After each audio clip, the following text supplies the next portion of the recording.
He was every woman's desire, but the Duke desires only her. What happened next? England, 1832. Dawn settled over Blackthorn Manor like a held breath, soft, pale, and trembling with something unnamed. The early light clung to the sprawling estate, catching on dew-silvered hedges and the towering elms that lined the drive, as if the earth itself were preparing for an arrival long-awaited, long-feared. Inside the east wing, Alexander Thorne, Duke of Blackthorn, stood motionless before the tall arched window of his private study. The faint gold of morning bathed his sharply cut features, but his expression remained carved from iron, controlled, unreadable, the face that had made him legend in every London drawing-room. He had been awake since before sunrise. He had been standing here for nearly an hour, and though he would never confess it, even under the threat of death, he was waiting for her. 5 years, 3 months, and 18 days had passed since he last saw her, though he refused to count the hours. Alexander Thorne, the most desired man in England, the Duke women whispered about, dreamed about, schemed tirelessly to possess, had built his reputation on one unshakable truth. Nothing touched him. Not flattery, not scandal, not temptation. No woman had ever held his interest for more than a single conversation. No woman, except one. The carriage rounding the bend in the distant mist belonged to her. His hands, clasped behind his back, tightened imperceptibly. Lady Amelia Ravenshaw, the woman he should have married. The woman he almost confessed himself to. The woman who vanished from England without explanation and did not write him again for half a decade. She was the one exception in a life of iron discipline, the one crack in the armor he forged from duty, restraint, and silence. He had told himself he no longer cared. He had told himself she was nothing but memory. He had lied. The horses slowed. The carriage wheels crunched over gravel. Alexander's breath left him in a single, betraying exhale. She had returned. Not the girl he had known, the one who laughed too freely and believed the world kind, but a woman shaped by disappearance, secrets, and silence. Her letter had been brief, almost painfully formal. She was returning to England. She required a meeting regarding her late father's estate, which he, of course, oversaw. There had been no mention of why she left so suddenly. No apology, no explanation. But the moment he saw her step down from the carriage, the years fell away. The world narrowed. Every piece of his carefully arranged composure shifted, fractured. A gloved hand emerged. A dark traveling gown followed. And then she appeared. Amelia, changed, and yet impossibly, devastatingly familiar. Her beauty, once youthful and bright, had refined into something deeper, softened and sharpened all at once. Her posture carried quiet strength, her gaze something like distance, or caution, or wounds. Alexander's jaw tightened. He had sworn, long ago, that no woman would ever have power over him. Yet one look at her, and the vow felt naive, foolish, almost laughable. 4 or 5 years, women had tried to capture the heart of the Duke of Blackthorn, London's cold, untouchable prize. But the only woman he had ever wanted had returned, and she had no idea the effect she still had on him, no idea of the truth he had buried so deeply that even he feared its force. He watched as her eyes lifted, hesitant, searching, and met his through the window. For one stolen second, the world stilled. His breath, her posture, the silence between them, everything stilled. Then she looked away. The moment shattered, and Alexander understood, with a clarity that struck like thunder, this was going to destroy him, or save him, but it would not leave him unchanged. He turned from the window and began the long walk toward the entrance hall, each step measured, each breath controlled. He was the Duke of Blackthorn, desired by every woman, but desire meant nothing, because he had only ever wanted her.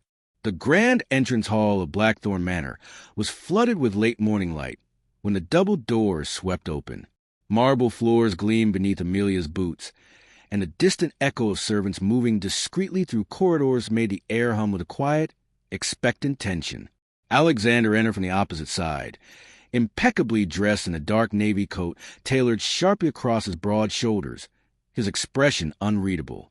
Yet there was something in the way he moved, slow, deliberate, almost predatory, that revealed far more than he intended. Amelia's fingers tightened around her gloves. 5 years, and still, just his presence unsettled her.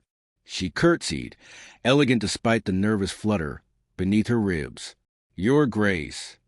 His bow was perfectly executed, but his eyes never left her. "Lady Amelia." His voice, smooth, deep, and far too controlled, sent a ripple through her chest, awakening memories she had buried long ago. A beat of silence passed between them. Then another. Finally he spoke. "Welcome back to Blackthorn Manor.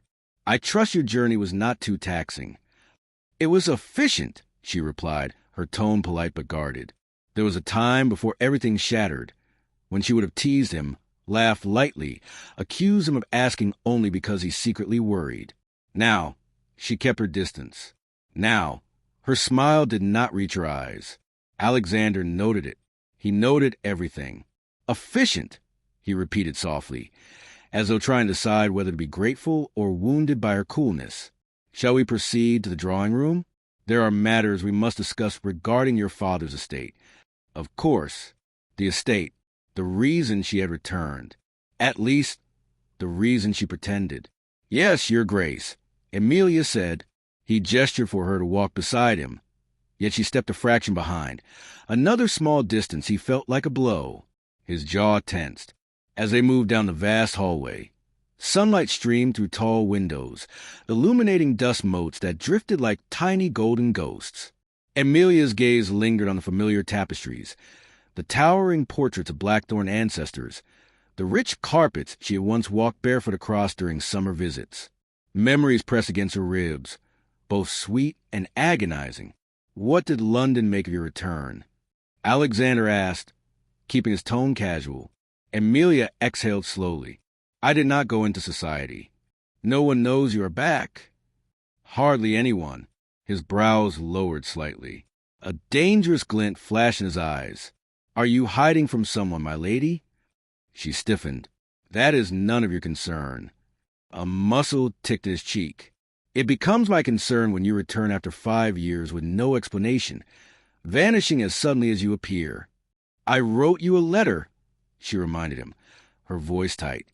"You sent me 3 sentences," he corrected, "none of which explained why you left England without a word." She stopped walking. He stopped immediately, too, facing her fully. For a moment, just a fragile sliver of time, their eyes collided with all the force of the years between them. Pain, longing, regret, questions neither dared voice. Amelia swallowed hard. "I had reasons." He stepped closer, only a breath away. "Then tell me." Her heart thudded painfully. She wanted to. She couldn't. "Not yet. You asked me here about the estate," she said, pulling herself back. "Let's focus on that."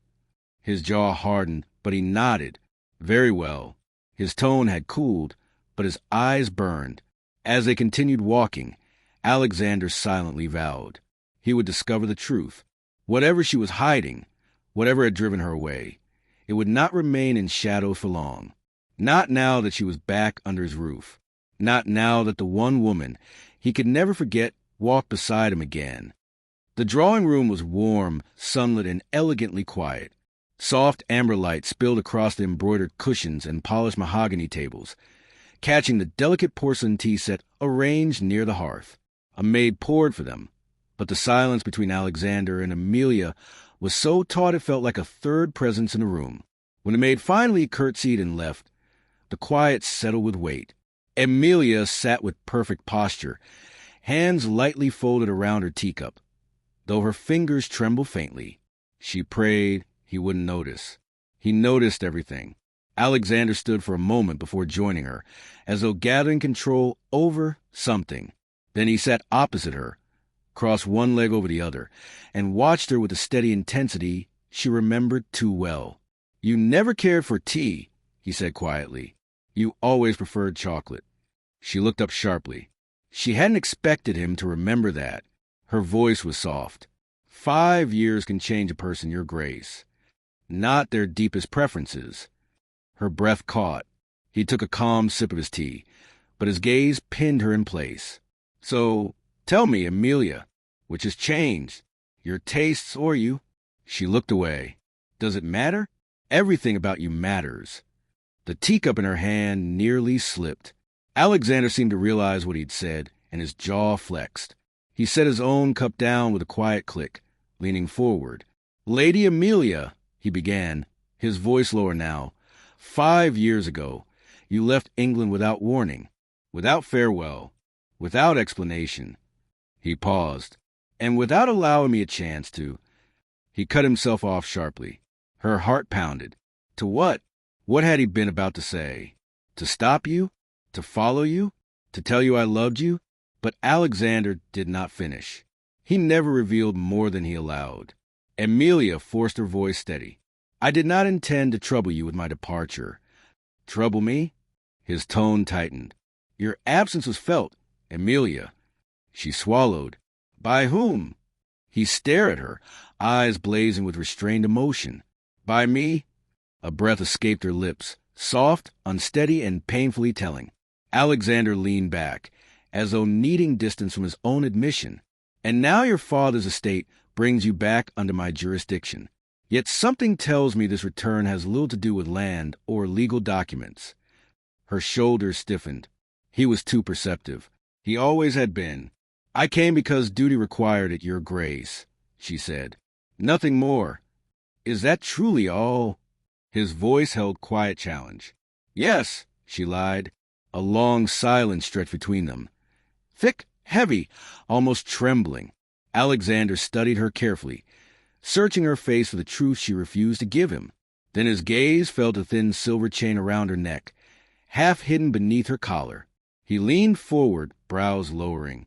That necklace you never wore before. Amelia's hand flew instinctively to her throat. She had forgotten she wore it. Alexander's eyes sharpened. Who gave it to you? The room froze. Her breath hitched. No one. Amelia, he said softly, dangerously. Do not lie to me. Her pulse thundered. The necklace glinted in the light. Small, simple, but unmistakable. A man's gift. Alexander's facade cracked. Just slightly. But enough. His voice dropped to a raw whisper. Did you leave England for another man? Her chest constricted, panic rising like flame. Your grace, please. Did you return with someone waiting for you? Someone you intend to... Stop, she burst out, louder than intended. Silence. She clasped her trembling hands. I did not come here to discuss my private life. His eyes darkened in a way that made her heart twist. So there is a private matter, he said quietly. One you fear I might uncover. She stood suddenly.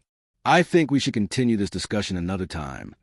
Alexander rose instantly, tall, imposing, blocking her exit without touching her. Lady Amelia, he said, voice steady but burning from beneath. You may keep your secrets. For now. His gaze searched her face. But understand me well. I will uncover the truth, even if you refuse to speak it. Her breath shook. If you push too hard, she whispered, you may not like what you find. He stepped closer, lowering his voice to a velvet thread. And if you continue to run from me, I may not let you leave this time. Her heart stopped. He held her gaze, quietly, fiercely, undeniably. Then he stepped back, allowing her to pass. But the air between them hummed with something impossible to ignore. Their secrets had begun to rise. And nothing, neither distance nor fear, would stop what was coming next. Night fell over Blackthorn Manor like a velvet curtain, thick with shadows and the scent of impending rain. Clouds rolled across the sky in restless waves, and a low rumble trembled somewhere far beyond the hills. Amelia stood at the guest chamber window, her forehead lightly pressed against the cold glass. The distant flash of lightning illuminated the sweeping grounds, turning the hedges and stone statues into stark, ghostly silhouettes. She felt the storm long before it broke, felt it tightening in the air, in her chest, in memories she fought desperately to bury. Her hands curled into fists. 5 years. She had been gone for 5 long years. And now, being back under Alexander's roof, it was unraveling her faster than she expected. Another flash lit the sky, and thunder followed, deep angry, rolling. Amelia flinched. She hated storms. She always had. But she had never told him why. Not even Alexander knew the truth behind her fear. Her fingers drifted once more to the necklace. The small silver pendant that rested against her skin like a confession she could never voice. Her throat tightened. She wished she could remove it, but she couldn't. She never would. A soft knock broke the silence. Amelia jerked slightly. "Come in," she managed, smoothing her dress. The door creaked open, and a familiar figure stepped inside. The housekeeper, Mrs. Hargrave, her expression kind but weary. "My lady," she whispered, "His Grace instructed us to ensure you have everything you need." Amelia nodded gratefully. "Thank you." The older woman hesitated, something unspoken in her eyes. "If ever you find the nights here difficult, there are always servants awake. You need only ring." Amelia's heart squeezed. Mrs. Hargrave knew her well. She remembered the girl who used to hide in the library during thunderstorms, pretending to read while trembling behind the shelves. But before Amelia could reply, thunder cracked sharply overhead. The lights flickered. Amelia paled, just slightly, but enough. Mrs. Hargrave's gaze softened. "Ah, I see some things never change." A shaky breath escaped Amelia's lips. "Some things," she murmured, "refuse to heal." The housekeeper gave a sorrowful nod and slipped out quietly. When the door clicked shut, Amelia pressed a hand to her chest, trying to steady her breathing. This storm was louder than she remembered, or perhaps she had grown smaller inside. Another crash of thunder tore through the night. Her knees weakened. She sank onto the edge of the bed, clasping her hands tightly, choking back a sound lodged deep in her throat. She didn't know that someone stood just outside her door, someone who had paused only to check on her, but had heard her quiet gasp, her trembling intake of breath, her whisper of fear. "Alexander." The Duke froze, every instinct sharpened with concern he had no right to feel. Amelia afraid? He had forgotten how storms affected her. Or rather, he had never understood why they did. But hearing it now, hearing her pain in the silence between thunderclaps, struck something deep, raw, and unguarded within him. He should leave. He should return to his study. He should respect her distance. But his hand lifted toward the door before he stopped himself. He had no place intruding. Not after the walls she'd built today. And yet, he couldn't walk away. Not when she trembled alone. So he took one slow step back, just to breathe, just to think. But then he heard it. A whisper, barely audible, fragile, breaking. "Please, not again." It wasn't a storm she was speaking to. It was memory. The Duke's heart slammed once against his ribs. Not again? What happened to her? His fingers curled into a fist against the doorframe. Another crack of thunder. Another soft, strangled breath from inside the room. Alexander's restraint shattered. He pushed the door open, quietly, carefully, and stepped inside. "Amelia!" His voice was low, rough, steady. She gasped, jerking to her feet. For a moment, neither spoke. Lightning illuminated the room, casting him in silver and shadow, tall and impossibly composed, though his eyes betrayed a turmoil he could no longer hide. "Your Grace," she whispered, breath unsteady. "You shouldn't." "I heard you," he said softly. "I heard you were afraid." Her eyes widened with mortification. "Please, just go. I'm perfectly." "You are not perfectly anything," he said, the gentleness of his tone almost devastating. "And you don't have to pretend. Not with me." Her lips parted, but no sound came. Alexander took one slow step toward her. Then another. Thunder roared. She flinched involuntarily. He saw it, felt it, and something in him broke open. "Amelia," he murmured, voice thick. "What happened to you?" Tears shimmered her eyes, unfallen, unwanted, unspoken. She turned away. "I can't tell you," she whispered. "Then let me help you," he said. "You can't." The storm raged outside, but inside, between them, the first cracks of truth had begun, and nothing in Blackthorn Manor would remain the same. Long after Amelia had slipped beneath the covers, long after her trembling breath steadied, Alexander remained standing in the hallway outside her door, the storm raging behind him and another storm building within him. He had seen fear on many faces in his lifetime, soldiers, rivals, politicians, but never on hers. Amelia had always carried light inside her, even when she argued with him, even when she teased him, even when she left him 5 years ago. She had never been afraid. What changed? His fists clenched. He needed answers. He moved down the corridor with quiet, purposeful steps. Servants scurried out of sight, sensing the weight in his stride. His expression was carved from stone, but his eyes burned with frustration and something dangerously close to worry. He found Mrs. Hargrave in the linen room, stacking folded sheets. "Mrs. Hargrave," he said. She straightened quickly. "Your Grace, we need to speak." Her face softened. She had served the family since his childhood. She recognized the tone he used when something cut too deeply. Is this about Lady Amelia?" "Yes." Thunder cracked overhead. Both flinched, but only one trembled. "Your Grace," she whispered, "I worried you might have heard." "I did," Alexander said quietly. "And now I'll ask plainly what happened to her." Mrs. Hargrave's hands tightened around the linen. "Your Grace, I am not at liberty to discuss Lady Amelia's past. It is not my place." "It becomes your place," Alexander said, voice low but steady. "When she returns to my home shaking like a hunted creature." The housekeeper's eyes filled with sorrow she had carried for years. "You care for her still," she murmured. His jaw flexed. "That is irrelevant." "It is not." He fell silent. Mrs. Hargrave sighed, setting the linens aside. Thunder rumbled again, making the room tremble faintly. 5 years ago," she began slowly, "Lady Amelia arrived at Blackthorn for the summer, but she was not the same girl who had left a year prior."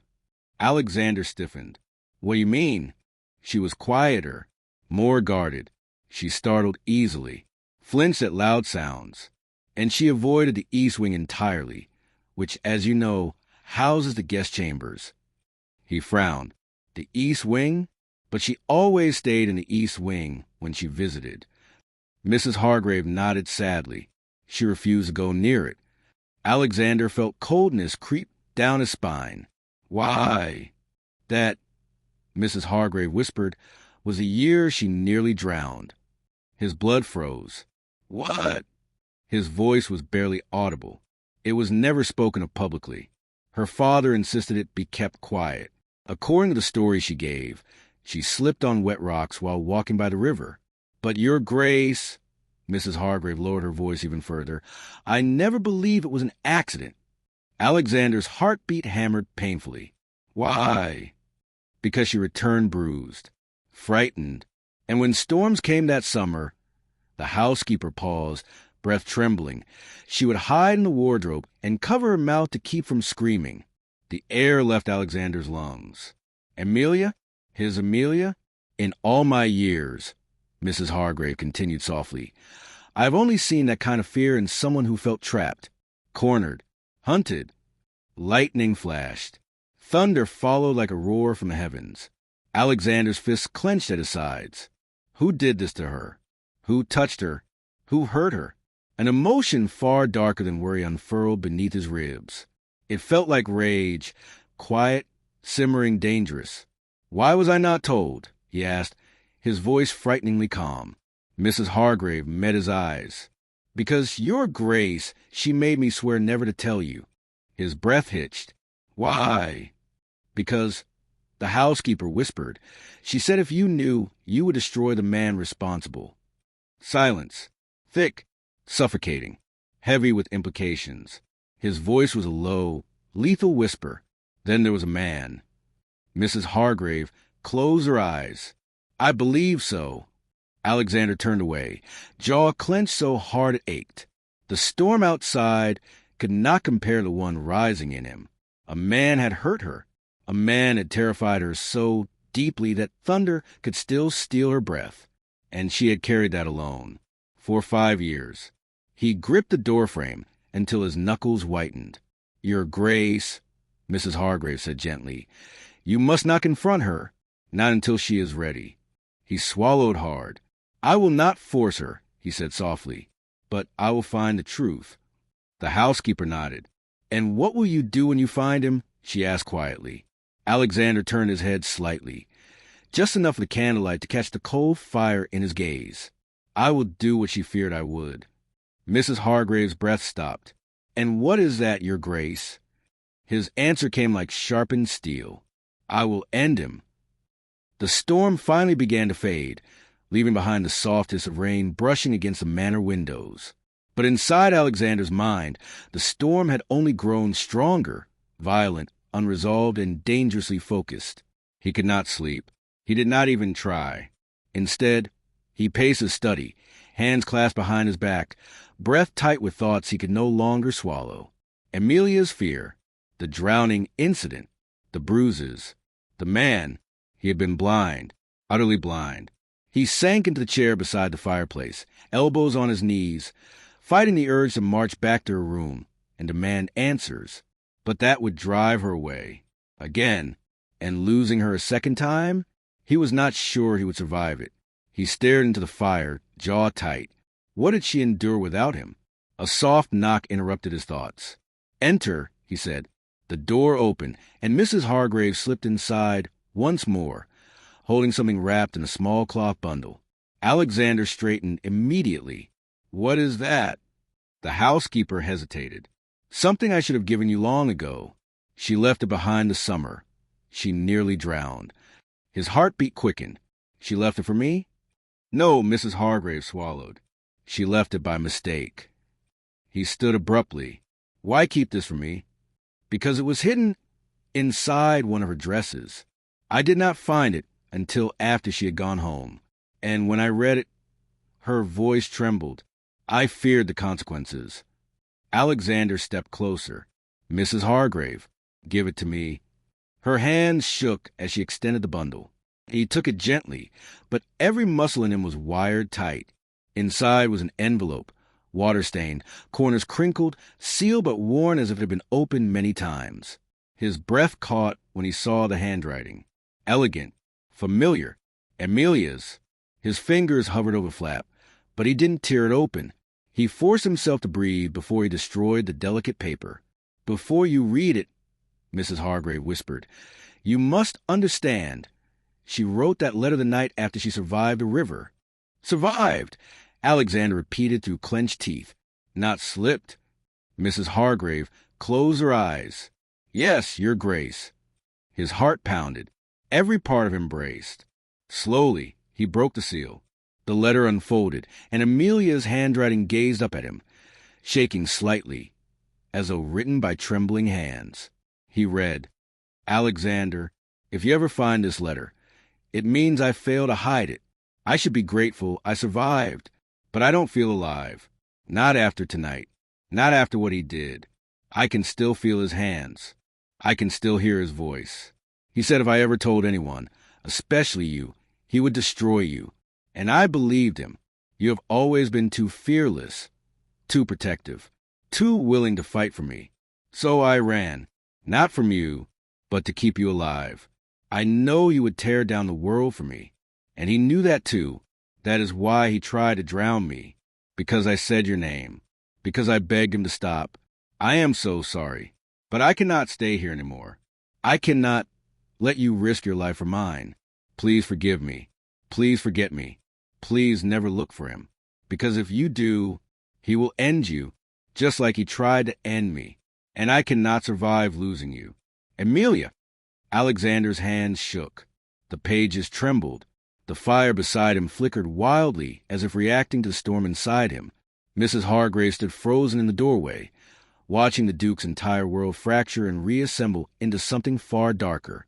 When Alexander finally spoke, his voice was no longer calm or composed. It was ice, and fury, and heartbreak. "She was protecting me," he whispered. Mrs. Hargrave nodded tearfully. "Yes, Your Grace." He closed his eyes. All this time, he had thought she simply left, chose a different life, chose freedom, adventure, distance. But she had been running from a man who tried to kill her, and she had been protecting him. A single name suddenly surfaced in Alexander's mind, slowly, painfully, like a memory he had discarded long ago. The man who had been obsessed with Amelia since they were teenagers. The man who grew furious when she rejected him. The man whose temper was notorious even in social circles. Lord Harrington. The realization struck like a blade. Alexander's eyes snapped open. Mrs. Hargrave gasped softly when she saw the look on his face. Your Grace. He stood, towering, cold, unstoppable. I will not let him near her again. But you told me she left to protect my life, he said. But she is here now, under my roof, and I will burn this world to ash before I let him touch her. Thunder rumbled faintly in the distance. Mrs. Hargrave lifted a trembling hand. Your Grace, you must be careful. Lord Harrington is dangerous. There are whispers, I do not care. His voice was quiet, deadly, final. He hurt the woman I love. Mrs. Hargrave stared at him, eyes wide, breath caught. The Duke froze. He hadn't meant to say that. He hadn't spoken those words in 5 years. He had barely allowed himself to think them, but they were true, as true now as the day she left. Alexander swallowed once, hard. Then he folded the letter with trembling, deliberate care. This ends, he said, with him. Mrs. Hargrave stepped forward. And what of Lady Amelia? Alexander looked toward the hallway, toward her chamber, toward the woman who had carried this terror alone. I will not tell her, he whispered. Not until I am certain she is safe. And if she discovers your intentions? He inhaled. Then she will hate me. He glanced down at the letter. But she will still be alive. The storm raged harder by evening, hammering against the manor with a fury that rattled even the thickest windows. Thunder cracked above Blackthorn Manor, like the sky itself was warning them. Amelia wrapped her shawl tighter around her shoulders as she walked down the eastern corridor, the one wing she remembered too well, yet hadn't dared approach since arriving. Her heart pounded. She shouldn't be here. She knew she shouldn't. But ever since Alexander mentioned the danger, ever since his eyes darkened with a fear he didn't bother hiding, she couldn't shake the feeling that the answers she needed were in this wing. Lightning flashed, illuminating the long hallway. And there it was, the door, the only one that had been locked during her childhood summers. The one Alexander always kept a key to. The one servants avoided with a nervous swallow. Now, a faint glow flickered beneath it. Someone was inside. Amelia's breath hitched. She stepped closer, slow, cautious, her palm grazing the cold brass handle. Before she could even touch it, a voice spoke behind her. Low, deep, far too close. Amelia! She spun around, startled. Alexander stood at the opposite end of the hallway, half in shadow, half in moonlit storm glow. Rain had soaked part of his coat. He must have come from outside. Strands of dark hair clung to his forehead. His chest rose and fell, the faintest tremor in his breath. He looked like a man who had been searching for her. Why are you here? He asked, walking toward her slowly, warily. Of all the wings of this manor, why this one? Amelia's throat tightened. She stepped back, the door almost brushing her spine. You said there's danger in your house. She forced her voice to remain steady. You said there are things I don't know. So tell me, Alexander, what is behind this door? He stopped only a few paces away. For a moment, only the storm answered them. Then his eyes softened, not with relief, not with anger, but with something far more devastating. Fear, and something else she couldn't yet name. Amelia, he said quietly, this is the one place in the manor you must not enter. And why? She whispered. Because what lies behind it, he said, his voice trembling for the first time in years, is the reason I nearly lost you 5 years ago. Her breath caught. A tremor ran through her. That makes no sense, she pressed, stepping forward. I left because... You left, he cut in gently, because you were frightened, and I was too blind to see why. Amelia froze. He rarely confessed anything personal. He rarely revealed anything vulnerable. And this was a man stripping himself open. He reached her, slowly, giving her time to pull away. She didn't. Lightning cracked. In the glow, his hand lifted, hesitated. then brushed a damp strand of hair from her cheek. "Tell me," she whispered, "why this door is locked." Alexander exhaled shakily. His fingers lingered near her cheek, warm despite the storm's chill. "Because," he said, "behind this door is the truth about why I sent men to London to look for you when you vanished." Her heart slammed painfully. "What?" A storm wind howled against the window. Alexander's jaw tightened. "Because I knew someone was hunting you." Her breath stilled. He continued, voice dropping, dark, protective, trembling. "And I believe they have returned." The candles flickered violently behind the locked door. Amelia's blood ran cold. Alexander stepped closer, his presence wrapping around her like a shield. "You are not going in there," he said, voice low and fierce. "I will protect you, even if I must chain myself to this door." Amelia, shaken, whispered the only question left in her lungs. "Alexander, what is in that room?" He met her eyes, and for the first time, she saw the fear of a man who had almost lost a woman he loved.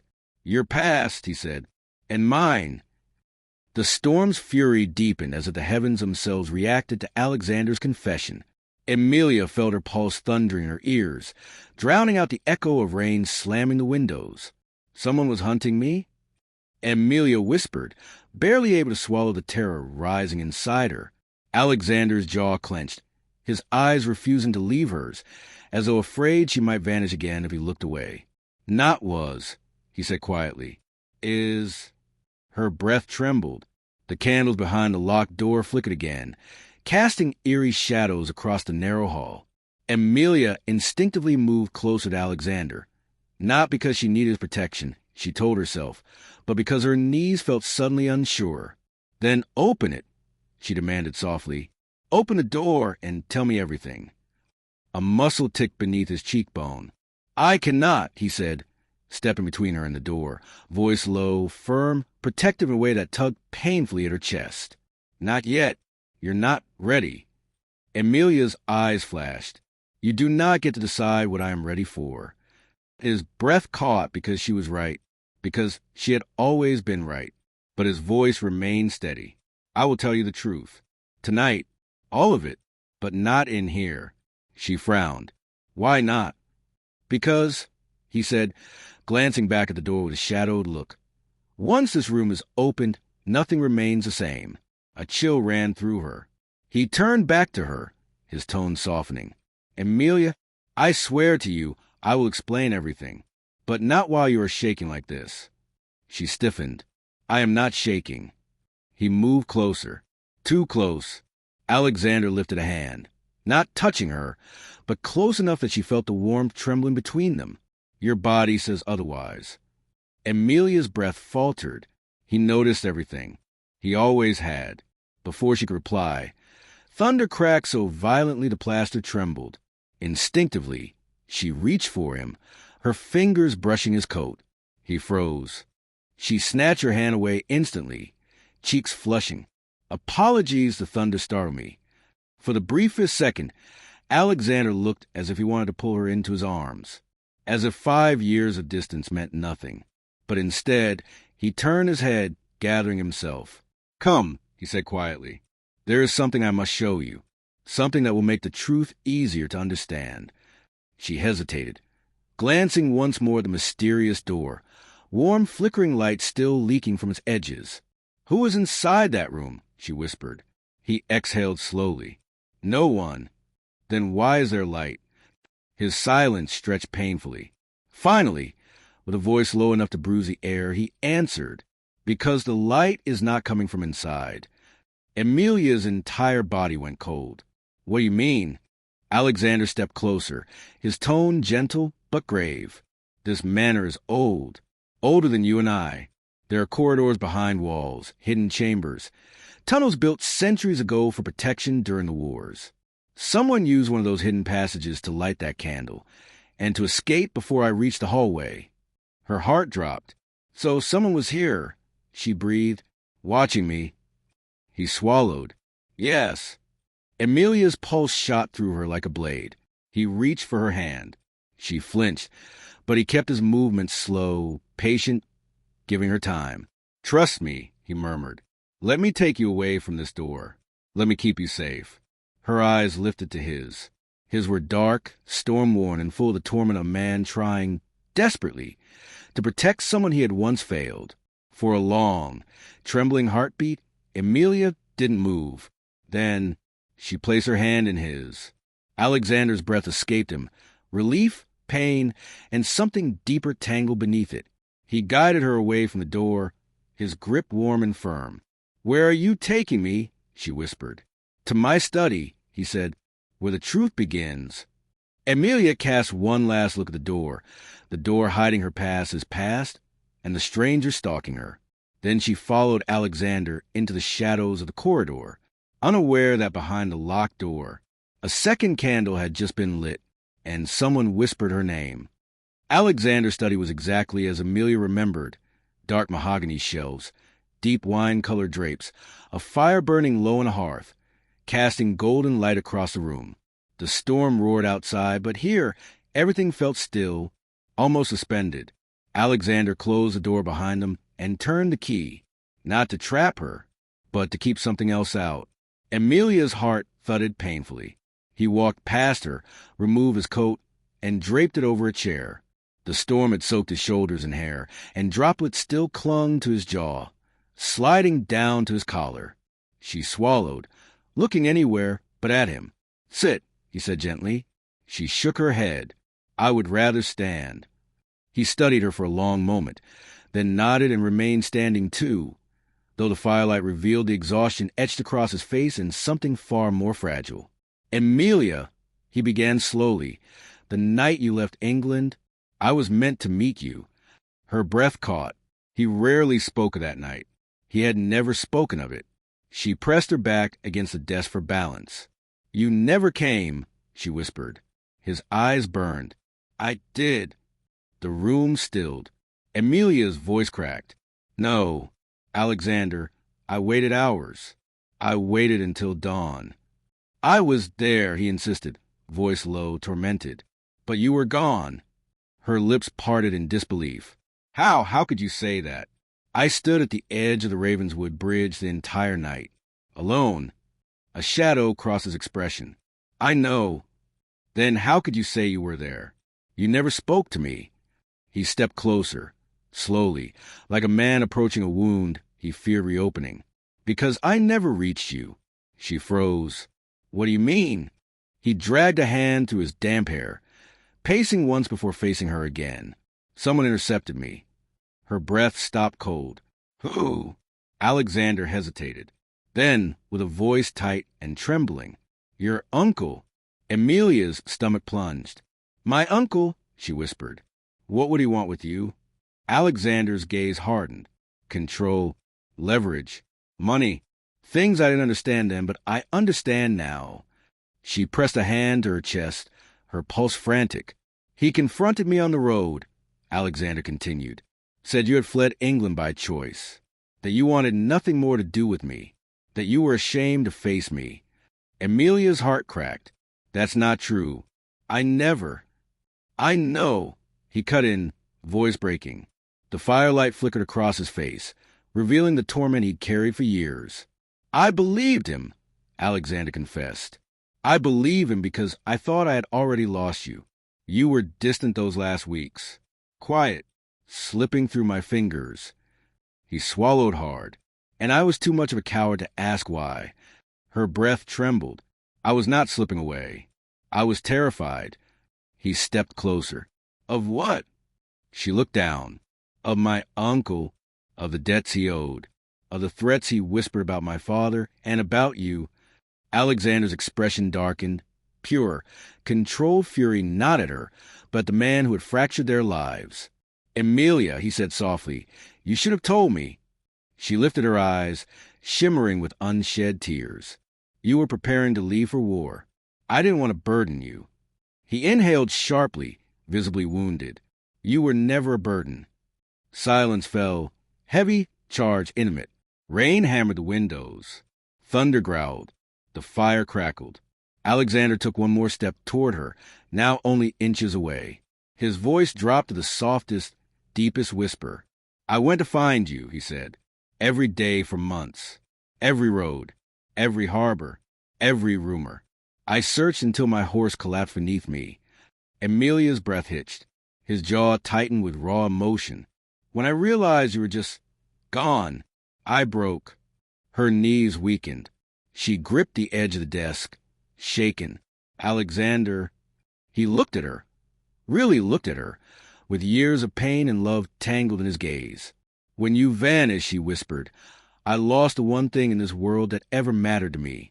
Her heart shattered, and before she could speak, a loud crash sounded directly above the study. Emilia gasped. Alexander immediately pulled her behind him, every muscle snapping into alert tension. He looked toward the ceiling, eyes sharp and furious. He's here, Alexander said. Inside the manor. Her blood ran cold. Who? She whispered. Alexander turned to her, jaw set, chest rising and falling, protective fury blazing in his eyes. The man hunting you, he said. The same man who made you disappear 5 years ago. The storm roared louder than ever. For a heartbeat, the world went completely silent. Then, another thud from upstairs. Heavy, deliberate, not the storm, not servants. Someone who should not be in the Duke's manor. Emilia's pulse hammered against her throat. Alexander, we are alone in this wing. I know. His voice was low and lethal. He reached to the drawer in his desk and retrieved a pistol. Cold silver, polished, deadly. Emilia's breath trembled. Who is it? My uncle. Alexander shook his head. No, your uncle died 3 years ago. She staggered back. What? He turned to her slowly, pain flickering in his eyes. I wanted to tell you earlier, but I needed proof first. He was found in the northern marshes under suspicious circumstances. Her knees weakened. Dead? The man who had terrorized her, controlled her life, twisted her fate, gone? But then, who? A third, unmistakable noise boomed through the ceiling. A footstep. Alexander's hand tightened around the pistol. Stay behind me, he whispered. She tried to steady her breathing, her fingers trembling as she grasped the edge of his coat. They moved through the corridor, slow, silent, careful. The candle flames along the walls flickered violently as the wind screamed through the old stone. The manor felt suddenly cavernous and hunted. The shadow on the stairs. When they reached the grand staircase, the entire hall plunged into darkness. Lightning flashed, and in that split-second burst of white light, Emilia saw it, a figure standing at the top of the stairs, watching them. Tall, still, faceless in the shadows. Her breath hitched violently. Alexander stepped in front of her, raising the pistol. His voice sliced through silence. Show yourself. Nothing. Then, slowly, the figure descended one step. Then another, boot heels echoing sharply against stone. Emilia clutched Alexander's sleeve, her whisper raw with terror. Who was that? Who followed me? Who wants the deed? But Alexander stiffened, because he knew. He lowered the gun only a fraction. His voice dropped into a cold, furious whisper. Lord Hawthorne. The flash of lightning illuminated the intruder at last.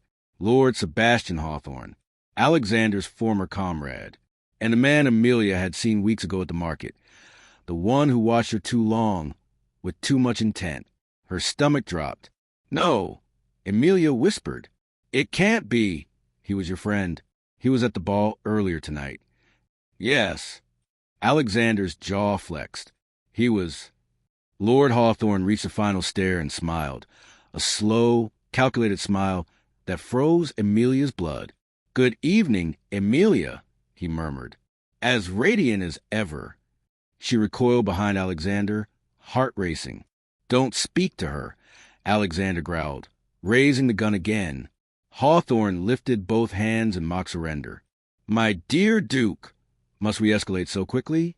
You wound me. Alexander's voice turned to steel. You've been following her since she arrived in London. Hawthorne's expression sharpened. And she carries something that belongs to me. Emilia's hand instinctively shifted to her pocket. With a folded paper, the deed rested. Her breath caught. You killed my uncle, didn't you? Hawthorne laughed softly. Your uncle was a fool. He gambled away what he couldn't afford.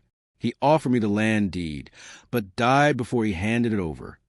Amelia's lungs froze. Alexander's face hardened with cold fury. So you hunted her. Hunted. Hawthorne smirked. No. Persuaded. Followed. Watched. To ensure she would lead me to the deed faster than rummaging through her uncle's filthy estate. Amelia's voice broke. You stood beside me at the market. You trailed me through the city. Yes. His eyes gleamed with triumph. And today, you brought me exactly where I needed to be. Lightning flashed, rain slamming wildly against the glass. Alexander took one step forward. Get out before I put a bullet through your skull. Calm yourself, Alexander. Hawthorne sighed. I only want what is rightfully mine. It is not yours, Amelia said suddenly, her voice trembling but strong. It was my father's land. It belongs to me. Hawthorne's smile slowly twisted. A woman alone cannot claim it. She is not alone, Alexander roared. The air crackled. The storm outside seemed to pound in warning. Hawthorne's eyes flicked briefly to the pistol, calculating, waiting. Give me the deed, he said softly, and I walk away. Amelia clutched Alexander's arm. Her voice was barely breath. Don't give it to him. Alexander didn't. Instead, he moved Amelia behind him again, protecting her with his body. You will not touch her, Alexander said. You will not breathe the same air as her ever again. Hawthorne exhaled slowly. So be it. He reached into his coat. Alexander reacted instantly. Amelia, down! He shoved her to the floor just as Hawthorne drew a blade, a gleaming, curved knife, lunging straight for Alexander's throat. Steel flashed. Movement blurred. Amelia screamed. Alexander fired. A deafening blast tore through the hall. The first rays of dawn stretched across Ashworth Manor, softening the edges of the night's chaos. Rain still clung to the gardens, glittering on every leaf and blade of grass. Inside, the house felt impossibly still, as though the world had held its breath to witness what had happened, and now was finally exhaling. Alexander stood by the study window, looking out at the rising sun. For the first time in years, he felt the weight on his chest lighten. Beside him, Amelia's hand found his, their fingers entwined naturally, instinctively. I can't believe it's finally over, she whispered. Her voice trembled, fragile yet filled with wonder. Alexander turned to her, eyes soft and unguarded. It is over. Hawthorne is gone. The deed is safe, and we have each other. Amelia smiled, tears catching the morning light. After all these years, you still amaze me, Alexander. I thought I had lost you forever. You never lost me, he said, brushing a stray strand of hair from her face. Even when I didn't know how to fight for you, even when the world seemed to take everything from us, I always held on to the thought of this moment, of you, finally safe, finally mine. She pressed her forehead to his, letting herself feel the steady warmth of him. All the fear, all the years of longing, melted in the quiet intimacy of the morning. Breakfast was quiet, but alive with gentle laughter. The storm outside had passed entirely, leaving the garden sparkling in the fresh air. Servants moved carefully, aware of the tension that had finally been released. Alexander and Amelia spoke little, their conversation punctuated with glances, small touches, the kind of communication that needed no words. You know, Amelia said softly, I almost didn't come back. 5 years seemed insurmountable, and I feared this might not end well. Alexander lifted her hand to his lips. And yet you came, because somewhere deep down you knew we belonged together. You trusted that what we could survive time, distance, and danger. Her eyes shone. I suppose love is stronger than fear. He smiled, a slow, genuine curve that reached his eyes. Stronger than anything. Later that morning, they walked through the gardens. The roses bloomed in riotous color, as if nature itself were celebrating their reunion. Amelia paused by the lake. The scene so achingly familiar yet entirely new now that Alexander stood beside her. Do you remember, she asked, voice soft, the first time we walked here together? Alexander smiled. I remember. You were so quiet, so graceful, and I was utterly helpless to look away. Amelia laughed softly, the sound light and free, carrying with it a hint of the girl she had been and the woman she had become. I was so young and so certain I didn't want to feel anything for a duke, she admitted. And yet, Alexander finished for her, I was the only one you ever truly saw. She looked up at him, heart pounding, and in that moment all the walls they had built, all the fears and regrets, crumbled completely. Alexander took a deep breath, lowered himself to one knee, the morning dew catching on his dark coat. Amelia's eyes widened, heart leaping. Amelia Hartwell, he said, voice steady, eyes locked on hers. These years have taught me that life is too short to live with regrets. I cannot imagine another day without you by my side. Will you be mine, officially, for all the days and nights to come? Tears spilled down her cheeks, a mixture of relief, joy, and the culmination of long-buried love. Yes, she whispered, voice cracking with emotion. Yes, Alexander. Always. He rose, lifting her into his arms as she laughed through her tears. And there, under the soft light of the new day, they sealed their promise with a kiss that spoke of every stolen glance, every whispered thought, every longing that had endured for years. Days passed, and life at Ashworth Manor began to settle into a new rhythm. The deed to her family estate was safely in Amelia's hands, giving her independence and security, but she had no desire to leave. Ashworth Manor, now a home not of duty but of love, was where she wanted to be. Alexander was no longer the duke who kept his heart carefully hidden. He was a man alive with feeling, with vulnerability, and with a partner who loved him not for his title, but for his soul. Evenings were spent in quiet conversation by the fire, hands intertwined, sometimes just sitting together in comfortable silence. The storms of the past were behind them. One afternoon, Amelia found a letter tucked into her favorite book, written in Alexander's careful hand. For every moment you doubted your place in this world, remember this. You belong beside me, now and always. Alexander. She smiled through tears, folding the letter close to her heart. Months later, the estate buzzed quietly with preparations for a small celebration. Not a grand ball, not a society spectacle, but a promise of a shared life. Family and trusted friends gathered to witness the union of two souls who had been tested, tried, and had endured. As Alexander and Amelia stood before each other, hands clasped, eyes shining, the past seemed like a distant shadow. "Do you promise to face whatever comes together?" asked the officiant. "I do," they said in unison, smiles radiant. The cheers of those around them washed over them, but Alexander and Amelia only had eyes for each other. The world had tried to tear them apart, to bury their love beneath grief, danger, and doubt. But here they were, victorious, free, and utterly inseparable. Final reflection and CTA. If love can survive years of separation, grief, and danger, what is stopping you from fighting for your own happiness? Sparkle's comment below what you would do if someone you loved returned after years apart. Would you dare to take the leap like Alexander and Amelia? The rainbows broke across the garden as the sun fully rose, casting golden light over Ashworth Manor. Two hearts, once fractured by time and fate, were finally whole, and together they would face every tomorrow, undaunted, unafraid, and in love beyond measure.